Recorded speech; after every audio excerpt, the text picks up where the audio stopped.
이 시간 다 함께 우리의 몸과 마음과 뜻과 정성을 다해서 주연절 후 6번째 주일 2부 예배로 하나님 앞에 올려드립니다.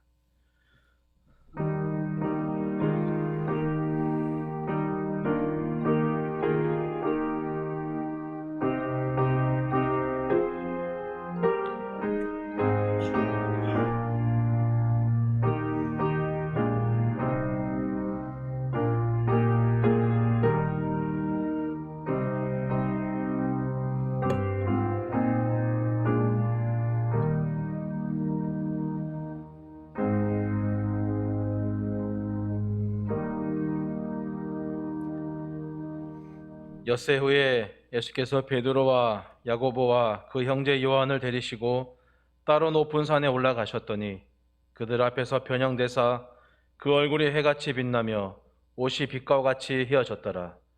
말할 때에 호련히 빛난 구름이 그들을 덮으며 구름 속에서 소리가 나서 이르시되 이는 내 사랑하는 아들이요 내 기뻐하는 자니 너희는 그의 말을 들으라 하시는지라. 하나님은 영이시니 예배하는 자가 영과 진리로 예배할지니라. 아멘. 거룩하신 아버지 하나님, 오늘 영광스러운 주님의 얼굴을 배웠고 또 주님의 영광의 비침을 받으면서 저희의 몸과 마음이 새롭게 변화되고 또한 내 안의 모든 죄와 두려움과 불신들이 사라지기를 원합니다. 저희에게 예수님의 영광을 볼 수 있도록 믿음의 눈을 허락하여 주시옵소서. 그리하여 저희가 그 옛날 제자들처럼 예수님을 하나님의 아들이요 나의 그리스도라 고백하는 믿음이 충만하게 되기를 원합니다. 예수님의 이름으로 기원하옵나이다. 아멘. 다 함께 사도신경으로 우리의 신앙을 고백합니다. 나는 전능하신 아버지 하나님 천지의 창조주를 믿습니다. 나는 그의 유일하신 아들 우리 주 예수 그리스도를 믿습니다. 그는 성령으로 잉태되어 동정녀 마리아에게서 나시고 본디오 빌라도에게 고난을 받아 십자가에 못 박혀 죽으시고 장사된 지 사흘 만에 죽은 자 가운데서 다시 살아나셨으며 하늘에 오르시어 전능하신 아버지 하나님 우편에 앉아 계시다가 거기로부터 살아있는 자와 죽은 자를 심판하러 오십니다. 나는 성령을 믿으며 거룩한 공교회와 성도의 교제와 죄를 용서받는 것과 몸의 부활과 영생을 믿습니다. 아멘. 다 함께 찬송가 79장 찬송 드립니다.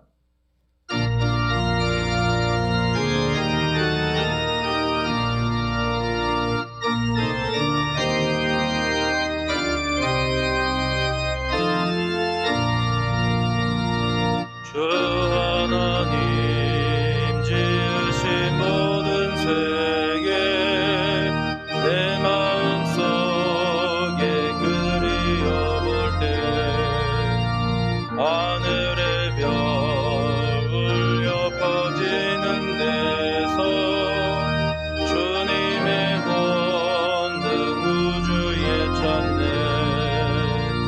주님의 높고 위대하심을 내 영혼이 찬양하네. 주님의 높고 위대하심을 내 영혼이 찬양하네. 숲속이나 험한 산골짜기에서 지저귀는 저 새소리들과 고요하게 흐르는 시냇물을 주님의 솜씨 노래하도다. 주님의 높고 위대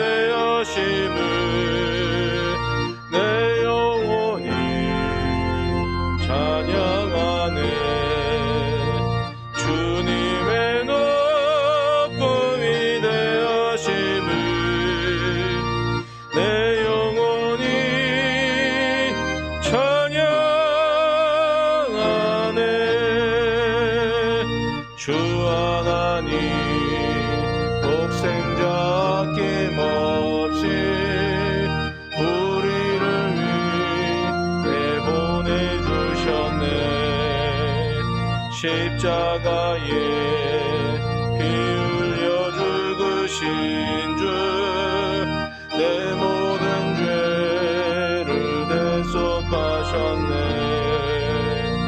주님의 높고 위대하심을 내 영혼이 찬양하네.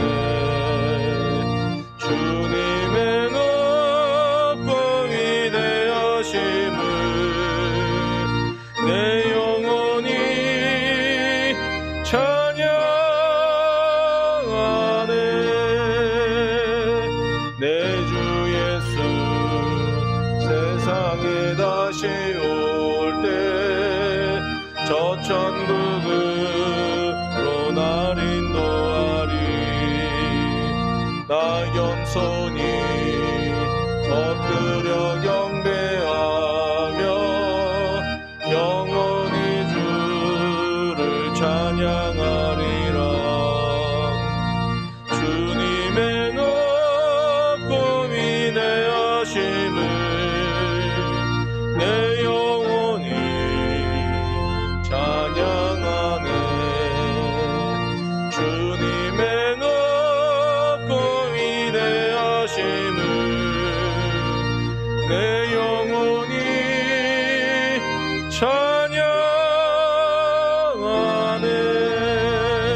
찬양하네. 시간 강강만 장로님께서 기도해 주시겠습니다. 성삼일체 하나님, 택한 백성들이 기쁨과 감사의 마음으로 나와 찬양과 경배를 통해 예배 드릴 수 있음에 감사드립니다. 우리의 허물과 죄된 모습으로는 감히 주 앞에 바로 설 수조차 없지만 나를 위해 흘리신 십자가 보혈의 공로에 힘입어 담대히 나아갈 수 있게 하심에 또한 감사드립니다. 바라옵기는 이 예배를 통하여 연약한 심령을 더욱 굳게 세워 주시옵소서. 우둔한 마음을 지혜롭게 하여 주님 뜻대로 행하며 선한 삶 살아갈 수 있기를 원하옵나이다. 창조주 하나님, 우리의 기억을 더듬어 보면 역사적으로 역병의 창궐은 인류가 과거를 단절하고 새로운 세계를 상상하게 만들었습니다. 한 세상과 다른 세상 사이에 미지의 통로가 열리고 있는 이런 극심한 변화 가운데 성도는, 목회자는, 교회는 무엇을 어떻게 준비해야 하는지요? 영의 눈으로 바라보기를 원합니다.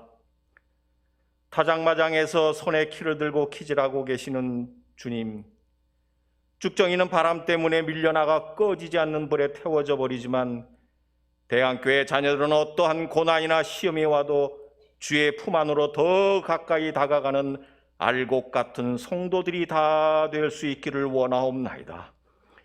어렵고 힘들어진 이웃을 돌아보는 마음도 허락하옵소서. 목회자에겐 교회 공동체의 정체성이 흘리지 않도록 모든 사역 위에 하늘로부터 오는 영적 통찰력을 더하여 주시기를 원하옵나이다. 하나님 아버지, 상한 갈대 같고 꺼져가는 심지 같은 주의 자녀들을 기억하옵소서. 능하신 손을 내밀어 자비를 베풀어 주시옵소서. 깨끗함을 얻게 하옵소서. 죽은 나사로가 다시 살아나듯 무생명을 살리신 그 능력의 보혈을 흐르게 하옵소서. 수정같이 맑은 생명수가 흐르게 하옵소서. 이를 통해 부활이요 생명 되신 주님을 찬양하며 간증하며 영광 돌리게 하옵소서.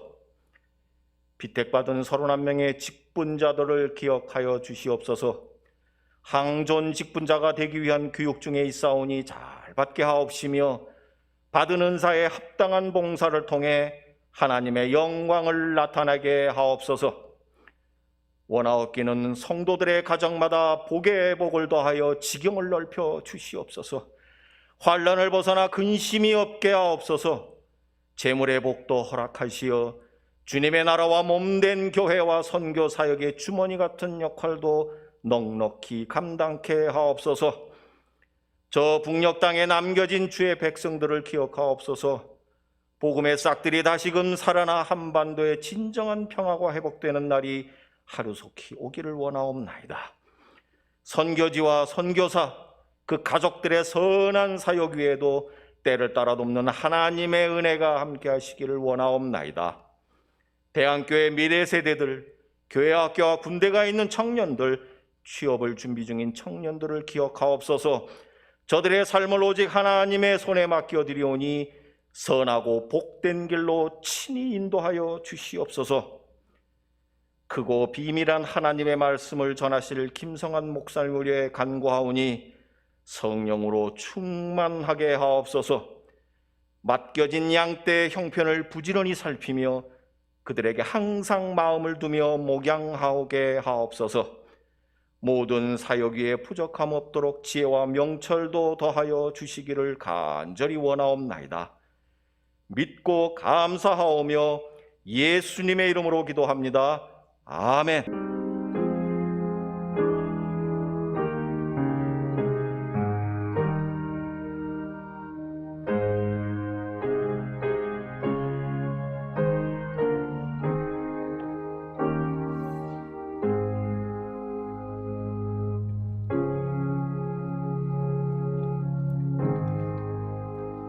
오늘 우리에게 주시는 하나님의 말씀은 시편 95편 1절에서 7절 말씀입니다. 구약성경 872쪽에 있습니다. 이 말씀 읽을 때 살아계신 하나님의 음성을 친히 듣는 귀한 시간 되시기를 바랍니다. 오라 우리가 여호와께 노래하며 우리의 구원의 반석을 향하여 즐거이 외치자. 우리가 감사함으로 그 앞에 나아가며 시를 지어 즐거이 그를 노래하자. 여호와는 크신 하나님이시요 모든 신들보다 크신 왕이시기 때문이로다. 땅의 깊은 곳이 그의 손 안에 있으며 산들의 높은 곳도 그의 것이로다. 바다도 그의 것이라 그가 만드셨고 육지도 그의 손이 지으셨도다. 오라 우리가 굽혀 경배하며 우리를 지으신 여호와 앞에 무릎을 꿇자. 그는 우리의 하나님이시요 우리는 그가 기르시는 백성이며 그의 손이 돌보시는 양이기 때문이라. 너희가 오늘 그의 음성을 듣거든. 아멘. 지난 주간에 우리 선교는 나와 우리의 정체성을 아는 것에서 시작합니다 라는 주제를 가지고 말씀을 함께 나누었습니다. 우리는 하나님의 소유된 백성이고 또 내가 그리고 우리가 하나님으로부터 세상을 향해 보냄받은 선교사라는 말씀을 함께 들었습니다. 그러면 그렇게 나가는 선교사가 우리들이 들고 나갈 메시지가 무엇인가? 오늘 그것을 함께 묵상하려고 합니다. 근데 이 주제는 그리고 이 답은 성경의 순서를 보면 이미 나와 있습니다. 모든 질문의 답은 성경 안에 있기 때문에 그렇습니다. 성경의 제일 첫 번째 책이 무엇인가요? 일부보다 더 정막이 흐르네요. 성경의 제일 첫 번째 책은 창세기지요. 이것이 우리의 답입니다. 우리가 세상을 향해서 들려줄 메시지는 하나님이 창조주라고 하는 사실입니다. 창세기는 출애굽한 이스라엘 백성들을 향해서 가나안에 들어가기 전에 자신들의 정체성이 무엇인지 또 가나안 땅에서 그들이 어떻게 살아야 하는지를 하나님이 모세를 통해서 들려주신 말씀입니다. 하나님께서 창세기를 통해서 들려주시는 피조물로서의 인간에 대한 모습을 함께 살펴보려고 합니다. 우리 안건상 교수님이 쓴 선교적 성경 읽기라고 하는 책을 참고를 했습니다. 창세기 1장 1절은 이렇게 시작합니다. 태초에 하나님이 천지를 창조하시니라. 그리고 교회학교 다닌 친구들, 어린아이들 성경 몇 번 읽어보신 창세기만 읽어봐도 창조의 순서는 대충 알고 있지요. 빛을 창조하시고 궁창을 만드시고 바다와 땅과 식물과 해와 달, 별, 새와 물고기, 그리고 제일 마지막 날 짐승과 사람을 만드셨습니다. 사람은 모든 피조물 중에 제일 마지막으로 만들어진 피조물입니다. 자, 그러면 두 가지 질문을 해보려고 합니다. 첫 번째는 마지막 피조물인 인간은 창조되어가는 과정을 보았을까요? 못 보았을까요? 이해 아니온데도 답을 안 하세요? 인간은 창조되는 그 모든 과정을 봤어요? 못 봤어요? 못 봤습니다. 당연히 못 봤습니다. 피조물 중에 제일 마지막이기 때문에 볼 수가 없죠. 근데 어떻게 알 수 있습니까? 이것이 기독교의 특징이에요. 기독교는 계시의 종교예요. 하나님이 계시해 주신 만큼, 보여주시고 들려주신 만큼 알 수 있다라고 하는 겁니다. 하나님이 모세를 통해서 창세기의 내용을 들려주셨어요. 그래서 우리가 알 수 있는 거예요. 내가 탐구해서 아는 것이 아니라 그건 과학이지요. 기독교는 하나님이 모세를 통해서, 성령을 통해서, 성경 기자들을 통해서 우리에게 들려주신 만큼, 기록된 만큼 알 수 있는 겁니다. 그래서 창조 순서를 알 수 있게 된 것입니다. 자, 그럼 두 번째 질문입니다. 그 창조된 인간이 제일 먼저 한 일은 무엇입니까? 창조된 아담과 하와가 뭐 했지요? 또 답을 안 하기로 결단을 하신 것 같습니다. 자, 이 질문에 대한 답은 약간의 상상력이 좀 필요합니다. 우선은 히브리적인 시간관을 우리가 좀 알 필요가 있습니다. 그들은 하루의 시작을 저녁대로 봅니다. 저녁에 하루가 시작합니다. 우리는 하루의 시작이 언제예요? 새벽이지요. 그래서 제일 먼저 뭐 해요? 눈 뜨자마자 새벽기도 하러 나오잖아요. 근데 유대인들은, 히브리적인 사고는 하루의 시작이 저녁 5시에서 6시 사이예요. 그때 시작을 해서 하루가 시작되는 겁니다. 물론 그렇다고 해서 뭐 저녁 기도하는 건 아니에요. 저녁에 시작을 해서 잠을 자고 그렇게 시작을 합니다. 그들이 생각하는 하루의 일과입니다. 자, 여기서 아담과 하와의 모습을 우리가 그려볼 수 있습니다. 창조된 첫날, 창조되자마자 그 첫날 아담과 하와가 뭐 했느냐라고 하는 거죠. 우리는 쉽게 아담과 하와가 뭐 했습니까? 라고 하면 에덴에서 했던 일상의 이야기를 그냥 툭 던져버려요. 동식물의 이름 지었습니다. 예, 그건 성경을 너무 그냥 빠르게 휙 지나가면서 읽고 있는 모습이에요. 천천히 문장 하나를 따라 넘어가 보면 또 다른 답이 나옵니다. 그건 첫날의 삶이 아니거든요. 창세기 1장 27절에서 하나님은 남자와 여자를 창조하시고 복을 선언하십니다. 그리고 창조된 에덴을 보여주시면서 거기 있는 식물들을 먹을거리로 제공해 주십니다.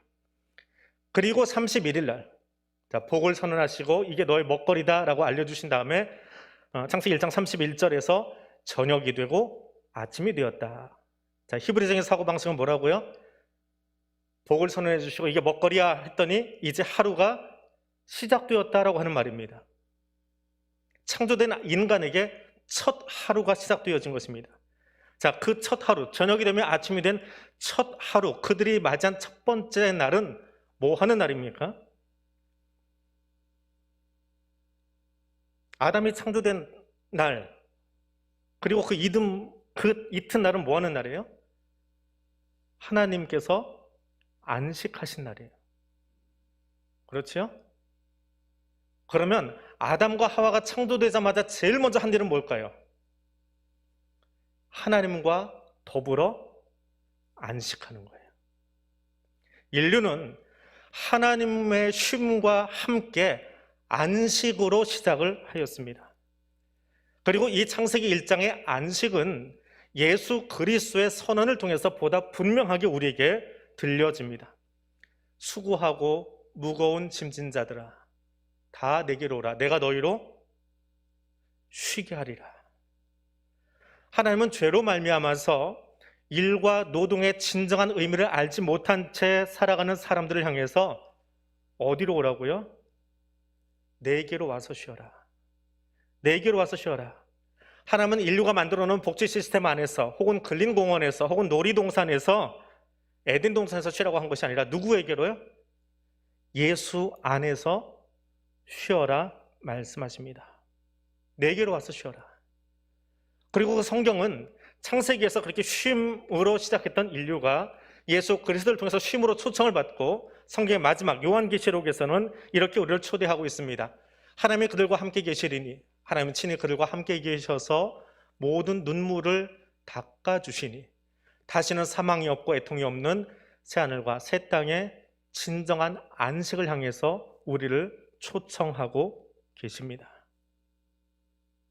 하나님은 우리를 만드신 이유, 열심히 땀 흘리고 일해라라고 하는 것이 아니에요. 우리를 만드신 진짜 이유, 우리에게 주기 원하시는 진정한 선물은 무엇이냐 하면 하나님 안에서의 안식이에요. 하나님 안에서의 안식입니다. 자, 그러면 이 안식이라고 하는 것이 무엇이냐라고 하는 겁니다. 안식이 대체 뭐냐? 지난 한 주간 내내 수고하셨습니다. 오늘 주말인데 열심히 쉬십시오. 그냥 젊은 날 열심히 일했더니 그 돈 벌어서 드디어 집 하나 장만하셨네요. 그 집에서 편안한 노후 즐기십시오. 지난 30년 열심히 수고하셨는데 이제 은퇴하셨네요. 손주들 재롱 보시면서 노후는 편안하게 사십시오. 안식을 이야기하면 이런 문장들이 생각나나요? 그것은 안식의 한 단면입니다. 이 안식은, 방금 표현했던 이 안식은 우리가 코로 호흡하는 동안 우리가 취하는 이 땅에서의 안식이에요. 쉼이에요. 그러나 진정한 안식은 아닙니다. 하나님의 안식은 아니더라라고 하는 거예요. 다시 한번 그 첫 번째 질문부터 시작해 봅니다. 피조물인 아담과 하와 부부는 여섯째 날 저녁 시간쯤, 창조 제일 마지막 순서로 피조되었습니다. 그리고 저녁이 되었습니다. 이제 새 날이 시작하는 거지요. 히브리인의 사고방식 안에서 하나님의 성경을 기록해 나가세요. 그래서 히브리인들의 사고방식을 알아야 성경을 보기가 훨씬 더 수월해지더라라고 하는 겁니다. 자, 새 날이 시작되어서 그들의 사고방식과 결부시켜 보니까 창조된 그들은 저녁이 되었습니다. 우리처럼 밤이 되었다는 것이 아니라 새 날을 맞이한 거예요. 창조된 인간이 첫날을 맞이했는데 그날은 뭐 한 거라고요? 하나님과 더불어 안식하는 거예요. 그래서 창세기 2장 1절에 가니까 하나님께서 만드신 자연과 우주를 바라보며 그 안에 있는 하나님의 놀라운 솜씨를 보고 감탄하고 찬송하는 것이 아담과 하와가 한 제일 첫 번째 모습입니다. 하나님께서 천지를 창조하시면서 둘째 날, 셋째 날 말씀하시던 것처럼 보기에 좋았다, 정말 멋지다, 이렇게 만드셨어요 라고 하는 것을 하나님과 안식하며 아담과 하와는 찬송 가운데 그들의 첫 삶을 시작했다라고 하는 것을 우리는 알 수 있습니다. 하나님 만드신 것들, 우주를 바라보고 혹은 우리의 자연을 바라보면 얼마나 놀라운지. 겨울이 막 지나고 이제 봄 기운이 살살 올라옵니다. 수변을 산책하다 보면 정말 재미있는, 정말 예쁜 꽃들이 이렇게 피어 있는 것을 볼 수 있어요. A사 혹은 S사 핸드폰을 들고 그거 좋아가지고 사진을 찍습니다. 근데 아무리 각도를 잘 잡고 후레쉬를 터뜨리고 해도 그 꽃이 가지고 있는 진짜 색깔을 담아낼 수가 없어요. 하나님이 그려놓은 그 물감의 색채를 아무리 좋은 카메라로 갖다 들이밀고 찍어도요, 나오질 않아요. 세상에 제일 좋은 카메라는 하나님이 여기다 주셨거든요. 봄이 되고 여름이 되고 가을이 되면 또 다른 색깔로 바뀌어요. 왜 하필 그곳에 그 색깔의 꽃이 피어나게 하셨는지 하나님이 그곳에 그 꽃 하나가 자라게 하시는 거예요. 또 그 꽃 위에 기어가고 있는 작은 곤충 한 마리도 이렇게 앙증맞게 다리 하나하나까지 정말 예쁘게 걸어 다니게 하는지. 아담과 하와는 그런 것들을 바라보면서 감탄하는 거예요. 하나님의 설계도, 하나님의 작품이 얼마나 멋있는지를 감탄하면서 첫 삶을 시작했더라. 찬양 가운데 그의 창조된 첫날을 함께 했더라라고 하는 것입니다. 이것이 진정한 안식입니다.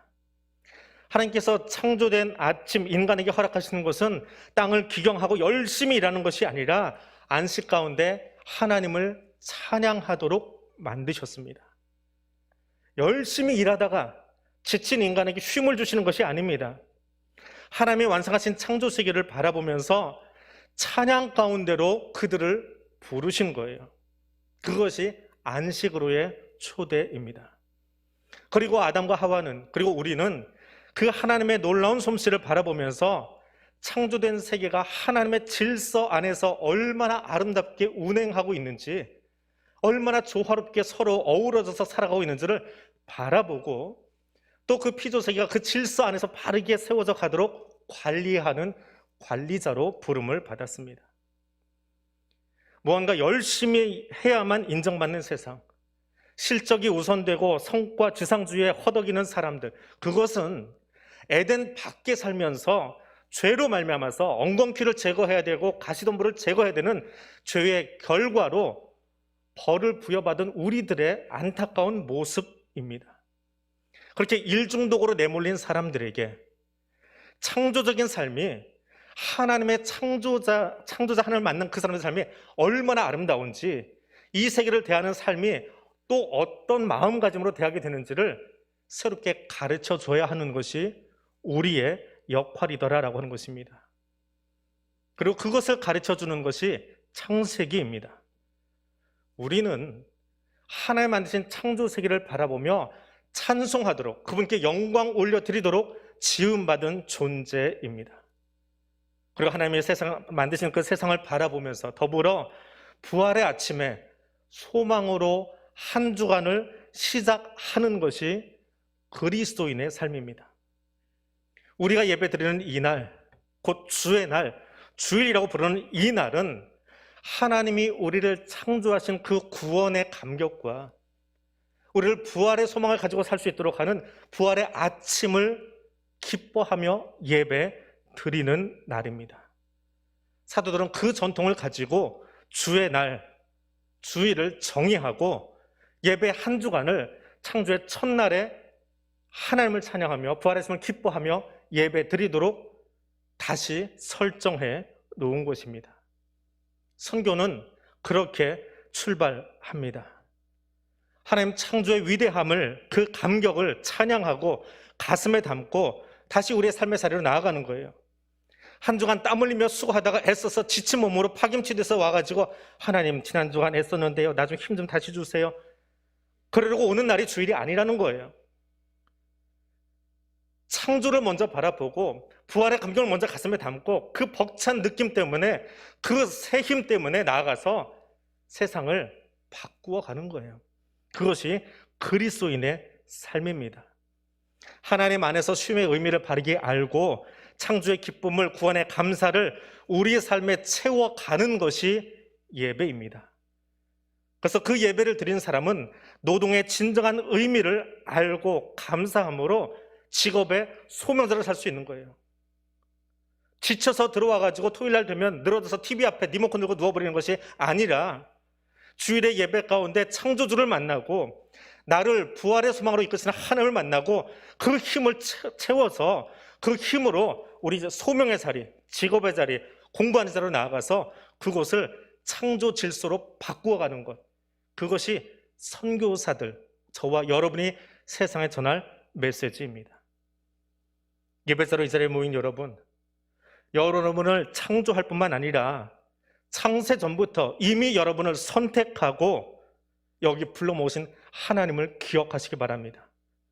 그리고 부활의 아침, 부활의 첫 열매가 되신 주님이 저와 여러분을 부활의 두 번째, 세 번째 열매로 부르고 계심을 또한 감사하며 그분이 우리에게 주신 영원한 생명을 기억하며 예배자로 설 수 있기를 원합니다. 그리고 그 예배가 주는 감격과 힘을 가지고 여러분의 삶의 자리에, 삶의 선교사로 나아가서 하나님의 기쁨을, 창조의 감격을 증거하는 하나님의 사람 되시기를 바랍니다. 이제 마지막 질문입니다. 하나님은 완전하고 부족함이 없으신 분이다라고 하는 것을 인정하십니까?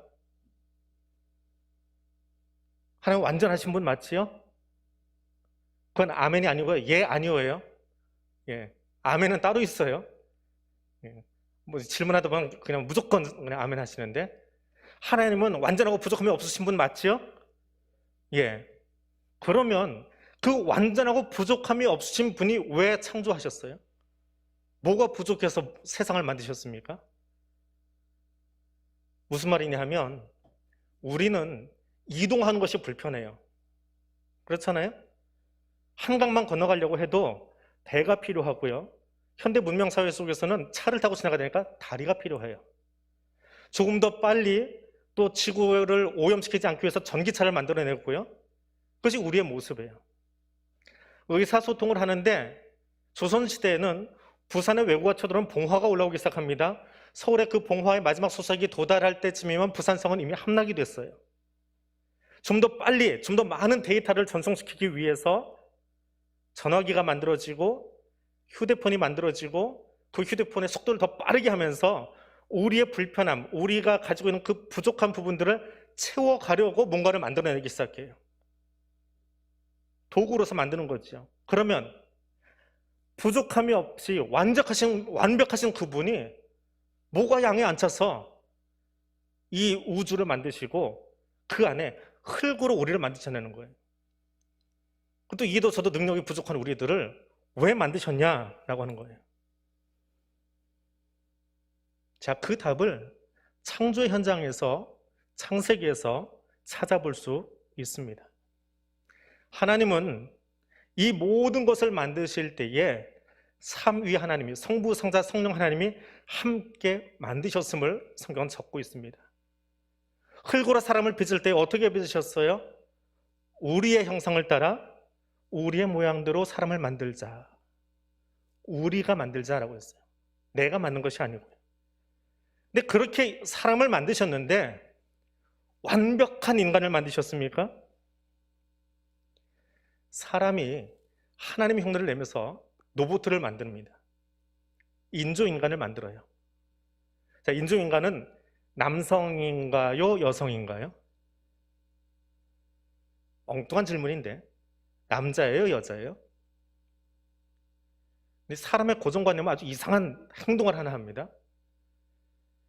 인천공항에 가면 안내 도우미 로봇들이 왔다 갔다 합니다. 근데 걔들한테는 왜 여자 옷을 입혀놨어요? 목소리도 대부분 여자 목소리를 냅니다. 산업 현장에서 일하는 그 로봇들은 이상하게 남자 옷을 입혀놨습니다. 그 남성 우월주의가 그 로봇한테도 들어가 있어요. 그런데 그 로봇이 여자예요? 기계 위에 거죽을 그렇게 입혀놨을 뿐이지요. 그게 사람이 만드는 모습입니다. 그런데 하나님은 완벽한 슈퍼맨 아담을 만드신 것이 아니라 어떻게 만드셨습니까? 남자와 여자를 만드셨어요. 그들이 부부가 되게 하시고 자녀를 낳고 자녀를 양육하게 하시면서 그 부모가 자녀에게 하나님을 가르쳐 알도록 그렇게 만드셨어요. 그러면서 부모와 자녀 관계 속에서, 부부의 관계 속에서 누구를 알아가는 거예요? 하나님과의 관계를 알도록 그렇게 창조하셨습니다. 그것이 남자와 여자, 아담과 하와입니다. 하나님은 하나님 만드신 땅의 모든 것들이 하나님이 창조주임을 알고 질서 있게 유지되도록 관계를 바르게 세우게 하기 위해서 저와 여러분을, 아담과 하와를 관리자로 세우셨습니다. 그리고 하나님은 그 아담과 하와가 서로 관계하는 것, 부부로서, 부모, 자녀로서 이웃과의, 하나님과의 관계를 바르게 하는 것을 보면서 좋았다라고 말씀하시는 거예요. 관계를 바르게 세워가는 것. 그리고 하나님은 아담과 하와가 그 자녀에게 하나님이 누구신지를 가르쳐주는 그 모습을 바라보면서 그것을 좋아하셨습니다. 기뻐하셨습니다. 그 관계 안으로 우리의 형상을 따라 하나님의 사람을 만드신 것처럼 사람들이 바른 관계 속에서 하나님 안으로 들어오도록 아담과 하와를 초청하시는 거예요. 그리고 하나님은 그 놀라운 이야기를 모세를 통해서 창세기에 담아서 저와 여러분에게 들려주고 있습니다.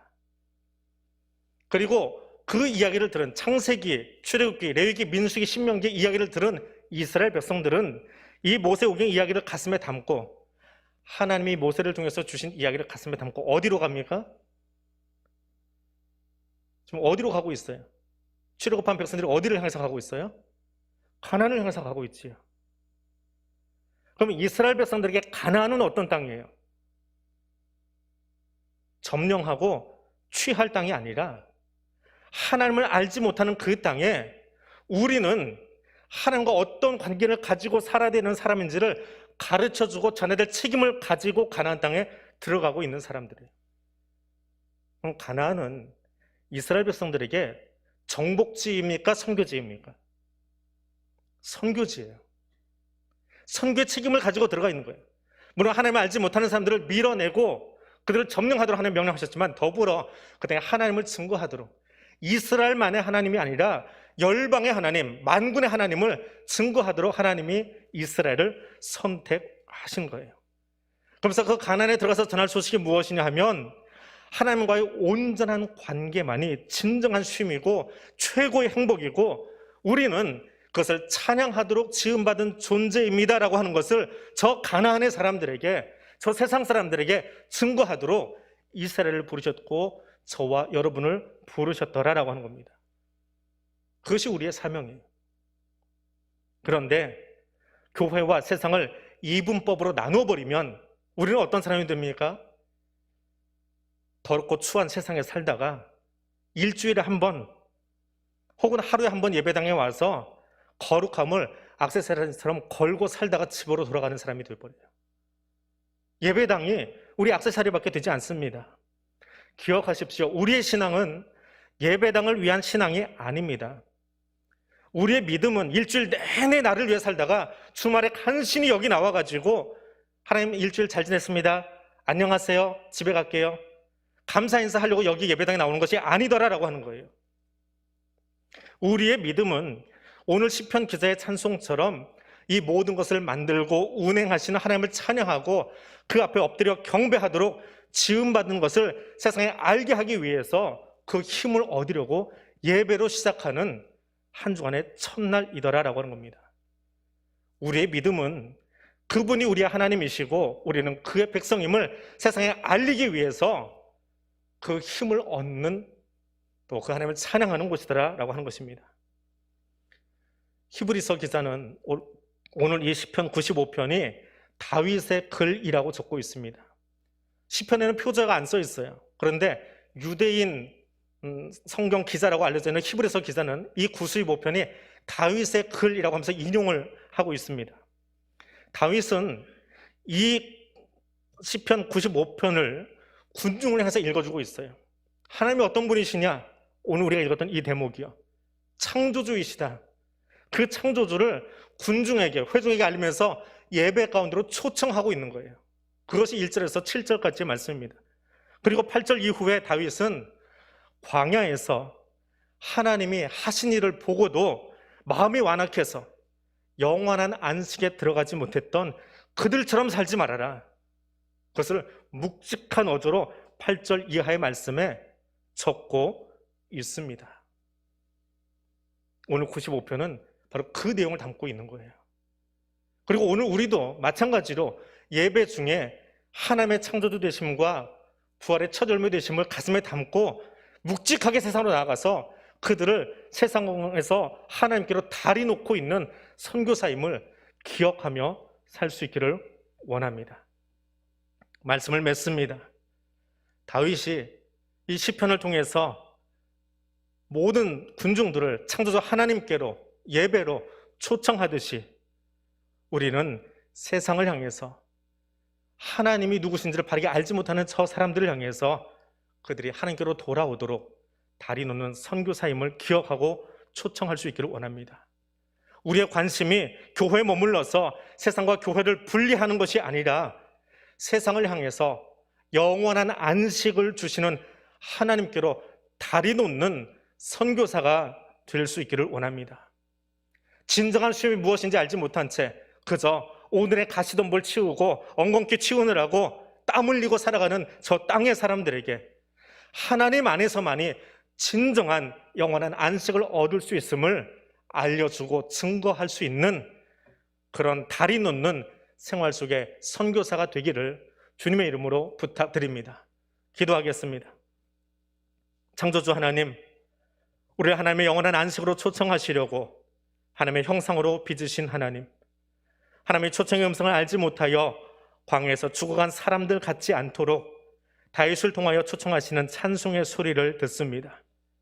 이제 우리가 이 찬송을 세상을 향하여 부르기를 원합니다. 참된 안식이 무엇인지 알지 못한 채 살아가는 사람들에게 예수 안에서 자유롭게 하시는 복음의 능력을 들고 나아가기를 원합니다. 참된 안식을 누리지 못하는 사람들에게 창조의 기쁨과 구원의 감격이 주는 영원한 쉼으로 초대하는 선교사가 되기를 원합니다. 성삼위 하나님, 선교사의 사명을 가지고 일어서는 주의 백성들을 이끌어 주시옵소서. 창조주 되신 하나님, 구원자 되신 하나님, 임마누엘의 하나님 전하기 원하오니 성령 하나님, 우리의 삶 가운데, 우리의 입술 가운데 함께 하옵소서. 예수님 이름으로 기도드립니다. 아멘. 다 함께 찬송가 505장 찬송 드리겠습니다.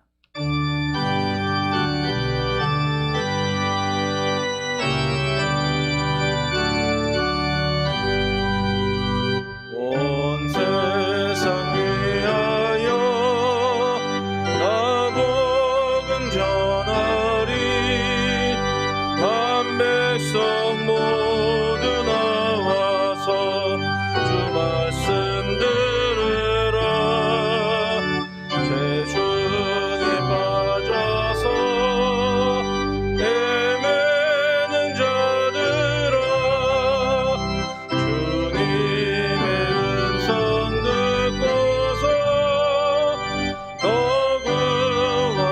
구원받으라 전하고 기도해 매일 증인 되리라 세상 모든 사람 다 듣고 그 사랑을 도로 온 세상 위하여 이 복음 전하리 저 죄인에게 하고서 주 예수 믿으라 이 세상 구하려 주 돌아가신 것 나 증거하지 않으면 그 사람 모르리 전하고 매일 증인 되리라 세상 모든 사람 다 듣고 그 사랑을 도로 온 세상 위하여 주의 임하니 주 예수 이름 힘입어 이 복음 전하자 먼 곳에 나가서 전하지 못해도 나 어느 곳에 있든지 늘 기도 있으리 전하고 기도해 매일 증인 되리라 세상 모든 사람 다 듣고 그 사랑을 도로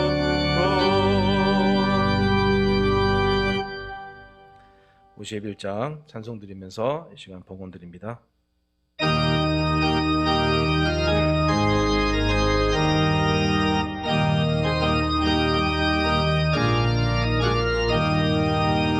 내가 하는 모든 것은 하나님의 선물이니 마음 가득 다여서 영성한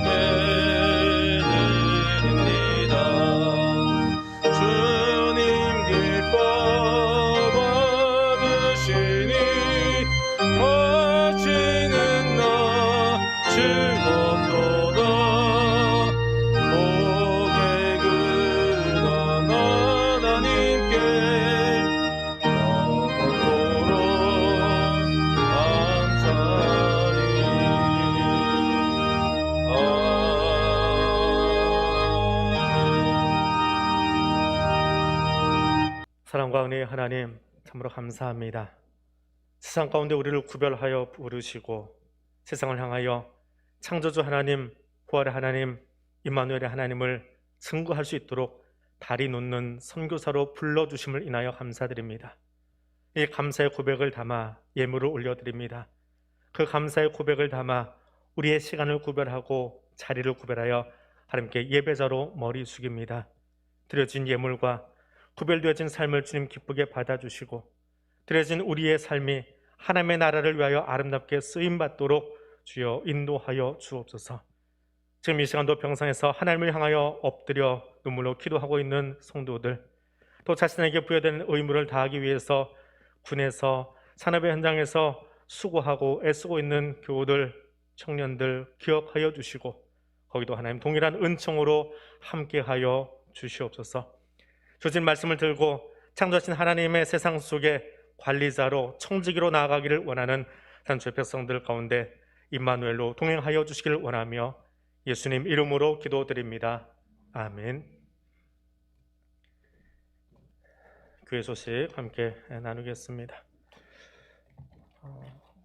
어제 오전에 발표됐지요. 내일부터 사회적 거리두기 수도권에서 2단계로 하향 조정됩니다. 그래서 예배 인원을 조정을 합니다. 내일부터 적용됩니다. 새벽 기도회, 수요 기도회는 희망자들 다 오셔도 됩니다. 제가 보통 새벽 기도 많이 오시면 한 90명 들어오긴 하는데 80명까지 제가 받을 수 있으니까 따로 신청 받지 않고 새벽 기도 원하시는 분들은 5시부터 입장하셔서 다시 반에 예배 시작하고요. 7시까지 예전에 하셨던 것처럼 7시까지 기도하시다가 돌아가시면 되겠습니다. 새벽 기도회는 그리고 수요 기도는 실시간으로 다 진행하도록 그렇게 하겠습니다.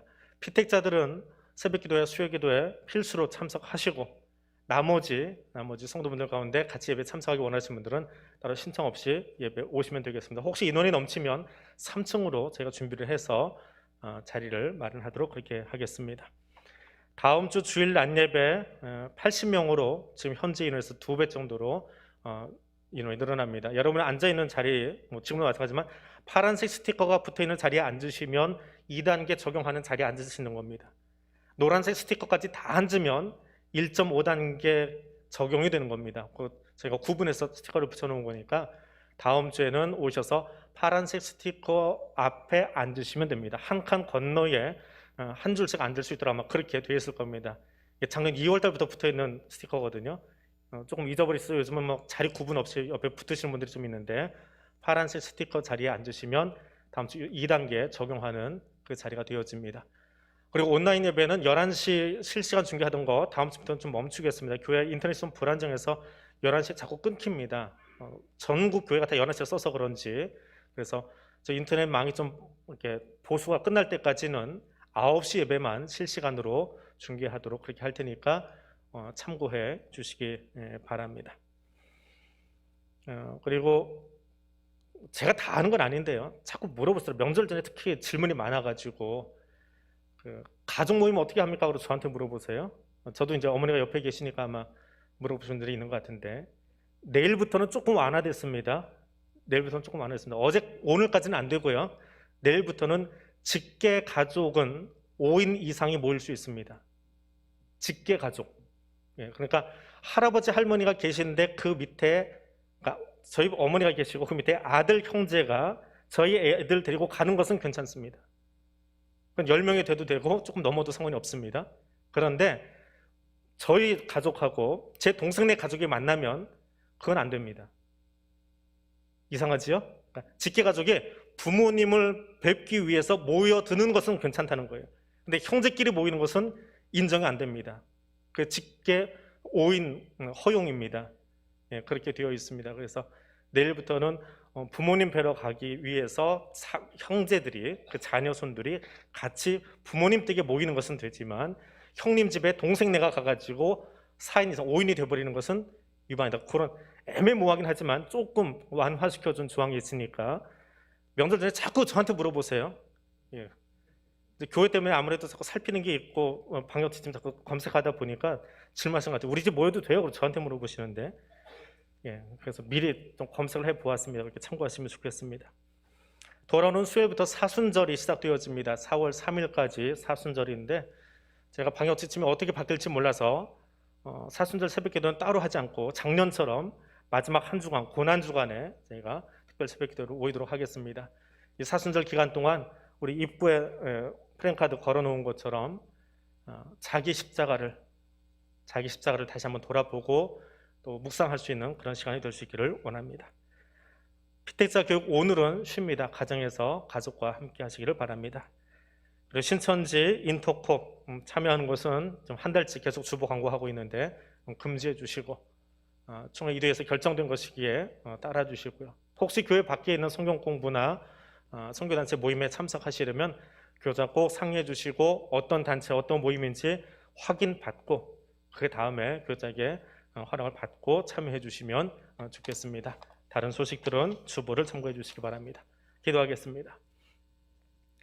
이제는 우리 주님 예수 그리스도의 은혜와 하나님 아버지의 크고 놀라우신 사랑과 성령 하나님의 교통하여 주시는 은총이 세상에 다리를 놓는 선교사가 되기 원하여 이제 결단하고 일어서는 주의 백성들 위해 지금부터 영원토록 함께하여 주시기를 간절히 축원하옵나이다. 아멘.